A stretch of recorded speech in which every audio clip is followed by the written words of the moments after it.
What's up, it's Cinema Shogun here, and as we enter into a brand new week, the invasion of Ukraine continues.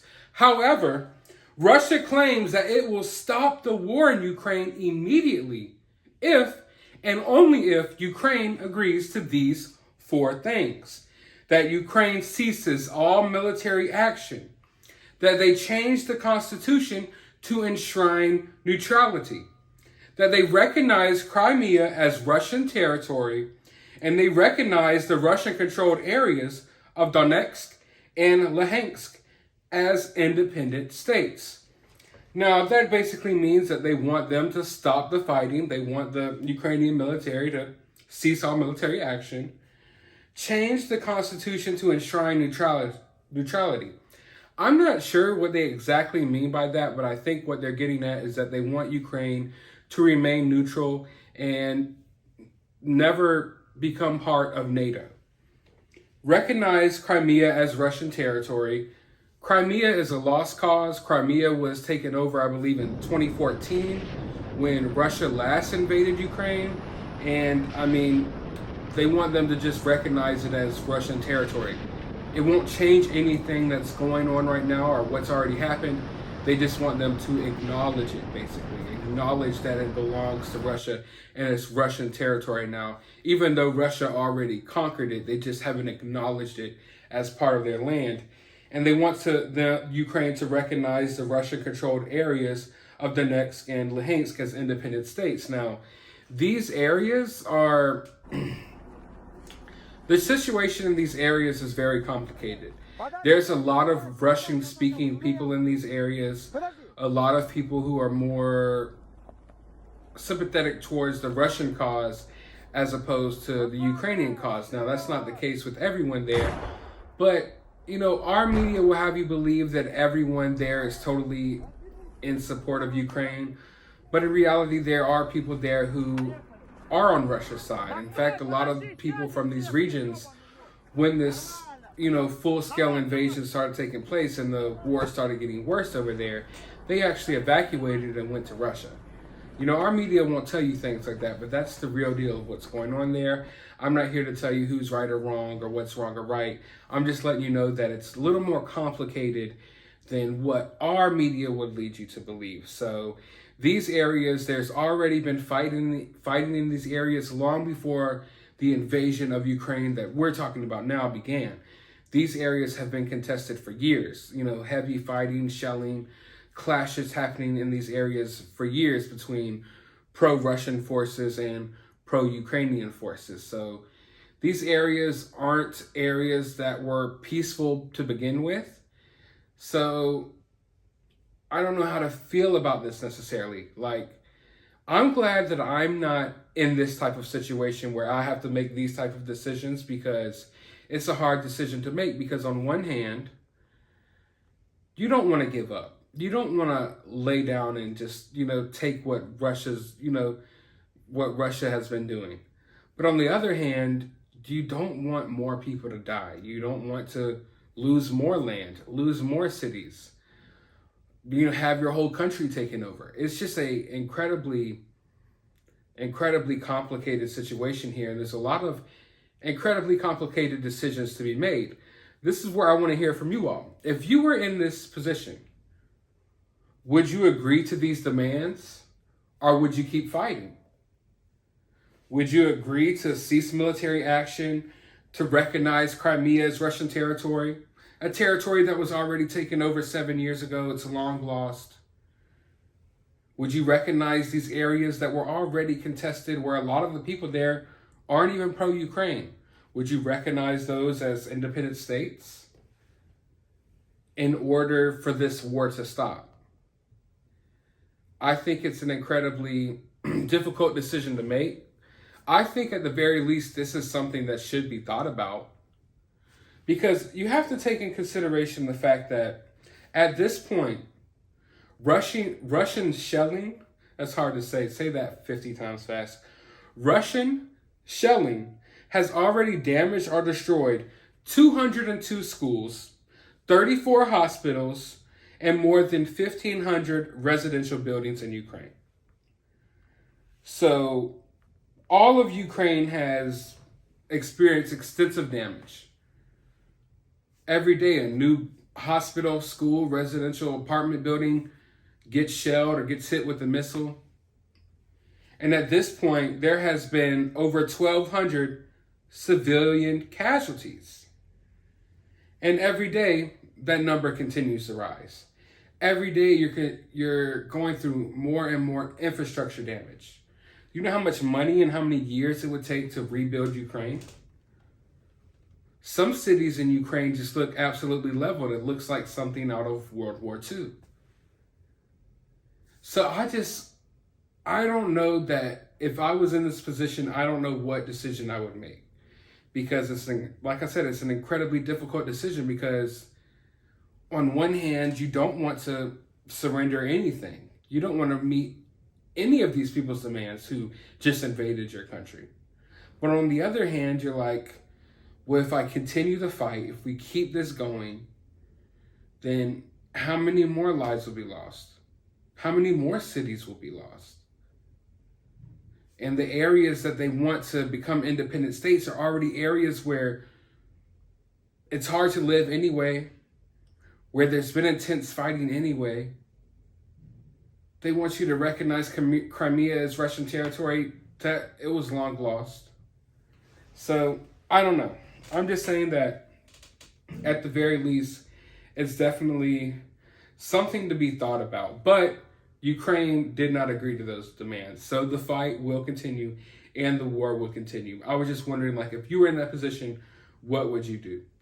But Blinken says that Ukraine's using defense support effectively against Russian aggression. He said that 70% of the recent $350 million in defense support is already in the hands of Ukrainians. So Ukrainians already have $350 million worth of weapons supplied to them from America and $10 billion in emergency aid is going to be provided by Congress very quickly. So we're going to provide Ukraine with $10 billion. How much are y'all paying for gas right now? I know gas was like $4 today. I just wish that sometimes we cared about our country as much as it seems like we care about other countries.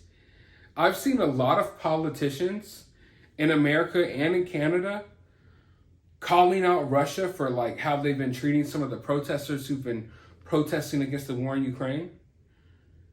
And it's like, what in the hell? It's so hypocritical. It's so hypocritical. A lot of our politicians have no business saying anything about what's going on in Russia when they're doing the same to the people right here. I saw that there was a lot of there was some protests in Canada earlier this week, like for Ukraine. And the people there were like treated well, treated nicely. And it was funny because when there was just protests in Canada a couple of weeks ago, those people were treated like criminals and locked up and stomped on by horses. Yet the Justice for Ukraine protests could take place in Canada. I don't know, guys. Our country and other various countries are looking really hypocritical here. They're looking really hypocritical here. But Russia is now saying that it will completely disconnect from the global internet by March 11th. So are they going to have their own internet? Like, I don't know. Like, how does that work? But that goes to my point that I was trying to make in one of my prior videos, that this conflict and a lot of these sanctions and everything, it's driving Russia to be more secluded. And in many ways, when you drive a nation to be more secluded, they become way more reckless and dangerous. A lot of the way that you keep these world leaders in check is through these different sanctions. So they don't do things like what Russia is doing right now. They think twice about invading countries because they don't want to get hit with these sanctions. Now, obviously, Russia decided to go ahead and do what they were going to do despite the sanctions. But the more you drive them into being an isolated nation, the more you lose that leverage that you had over them. So that's a scary situation. But also in my last video, I reported to you all that there has been some Russian vessels on the outside of Odessa trying to make an amphibious landing. But now they're saying that one of these vessels actually retreated after being struck by Ukrainian gunfire.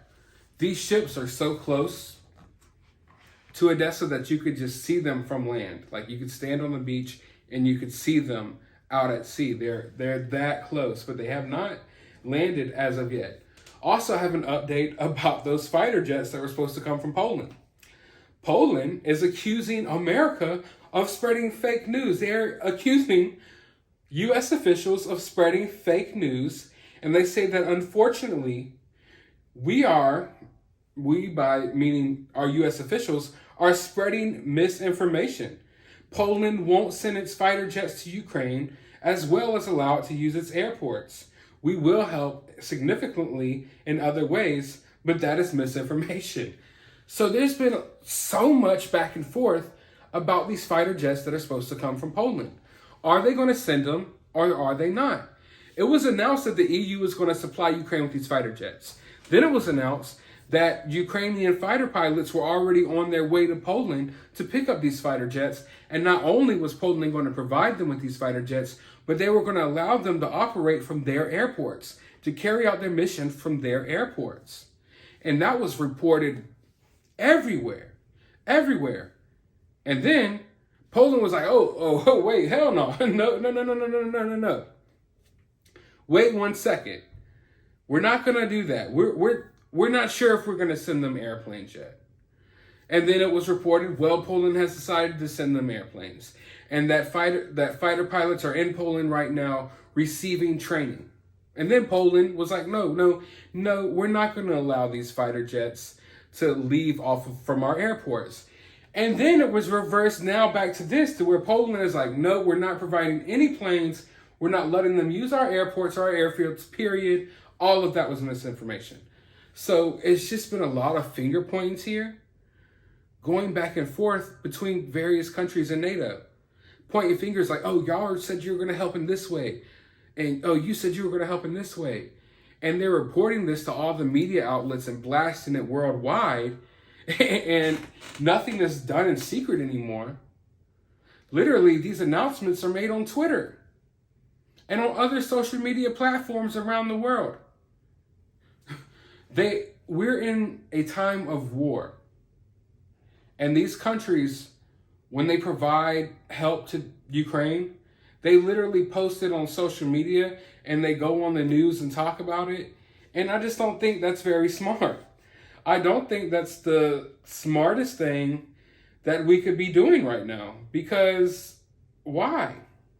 Why does everything have to be announced on social media? And now the Kremlin, Russia, they've approved of a list of countries who have been unfriendly to Russia during this conflict. They include Australia, the UK, EU countries, Iceland, Canada, Liechtenstein, I can't even say that word, Monaco, New Zealand, Norway, Korea, San Marino, Singapore, USA, Ukraine, Montenegro, Switzerland, Japan, and Taiwan. Of course, they had to add in Taiwan because we're going to start seeing something similar to what we're seeing in Ukraine happen in Taiwan sometime soon. China is chomping at the bits to invade Taiwan and to take Taiwan. And that's going to be the next conflict that we see sometime in the near future. I can almost guarantee it. China is already starting to up the rhetoric. They've already, ever since this Ukraine situation has popped off, they've already been, saying a lot of questionable things, making you think that they're going to make a move soon towards taking Taiwan. They've put some fighter jets in their airspace. There's just been a lot of hostilities going on there, especially since this Ukraine situation started. But like I was saying, I don't think that we should our various countries should be putting their plans on social media, and now the Kremlin in Russia made a whole list of all of these various countries who haven't been so friendly to Russia since it started. All these countries who have been providing Ukraine with weapons. What do they plan on doing with this list? Why did they make this list public? Do they plan on retaliating against these various countries on this list? Or are they just putting it out there like, hey, we got a list. We know what y'all are doing. Like, it's a scary situation. It's something that you have to think about. It's definitely something that you have to think about. But talking about scary situations, 3,000 U.S. volunteers have responded to Ukraine's call for people to serve in an international battalion that will help assist or will help resist Russia's all-out invasion. Here's a photo of some of these people right here. 3,000 Americans decided that they were going to fly to Ukraine to help Ukraine against the invasion from Russia. I don't know what to say about this.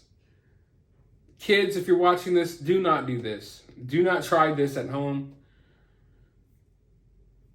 I don't know how experienced a lot of these people are.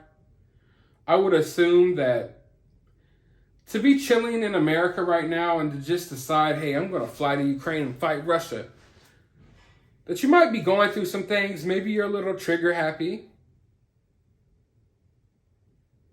Maybe you think life is like a video game. You think this is Call of Duty. That you're just going to go over to Ukraine and fight Russia. I hope these people make it back alive. I hope these people understand what they're up against. I think it's incredibly dangerous when you just take random people off the streets and expect them to defend a country, which is what Ukraine has done essentially. They have their military, but they also have a lot of people, just civilians. But at least those civilians know where they're at. They know the language. They know the territory. These are just random people from America who've just decided, hey, we're going to fly to Ukraine and take our gun and we're going to fight. They probably aren't going to understand half of the people on the ground. They're damn sure not going to know where the hell they're at. So that's incredibly dangerous. But hey, shouts out to them. Shouts out to that, I guess. I damn sure wouldn't be caught doing that. Now, don't get me wrong. If someone decided to invade our country, I'm here and I'm not going anywhere. And I will fight for mine. But I'm not necessarily going to fly to Ukraine and join a U.S. civilian battalion of unorganized people, half of which, who knows why they're even there. It just sounds incredibly crazy to me, but hopefully they all make it home safely. I will say that. But Russia is now blaming or accusing Ukraine of trying to blow up a nuclear reactor. They're saying that Ukraine is going to blow up one of their nuclear reactors and then blame it on Russia. I don't know how true that is. Obviously, there's been a lot of fighting happening outside of nuclear facilities. A lot of fighting. Seeing as this is Ukraine and Russia is the one invading Ukraine, you have to place that blame on Russia. The fighting that's happening outside of these nuclear facilities, you have to blame that on Russia, because the fighting wouldn't be happening if you weren't invading and you're literally trying to take over these nuclear facilities. So I would blame Russia if something happened to one of these nuclear facilities. But they're saying that Ukraine's just going to blow one up themselves and then say Russia did it in hopes of getting NATO involved in this war.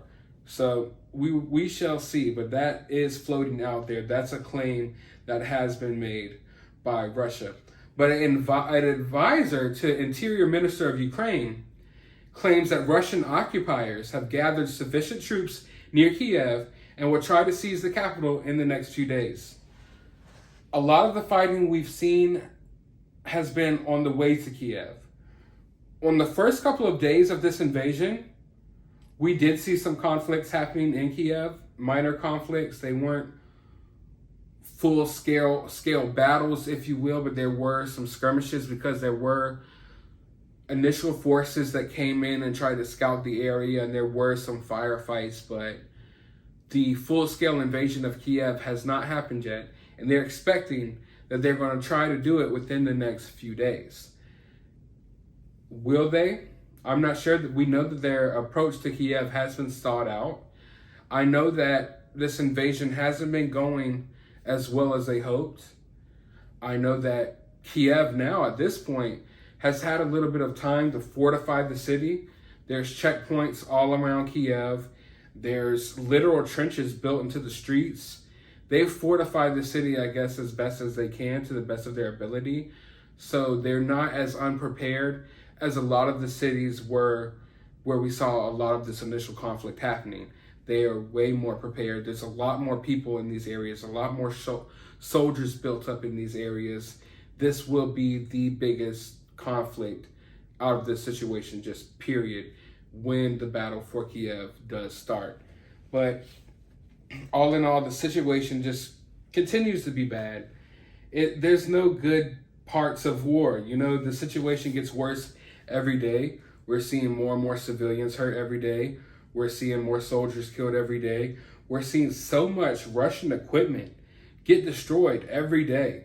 Like, just the amount of Russian tanks and armored vehicles that are literally just turned to flaming crumbles in the streets of Ukraine is extraordinary. I can't even keep up with the number of equipment they've lost so far. So I don't know how much more they could just continue going about this invasion in that way. Like, are you just going to continue to pour in these tanks that are just getting blown to pieces, or are they going to take a different approach to this invasion? Because I don't think their initial plan is going according to plan. So I think they're going to start trying to make some adjustments here. But I want to know your thoughts about all of this down in the comments below. While you're down there, hit that thumbs up button, hit that subscribe button, ring that notification bell. If you would like to support the channel, my CashApp will be down below. I will also have my members only section that you can join as well.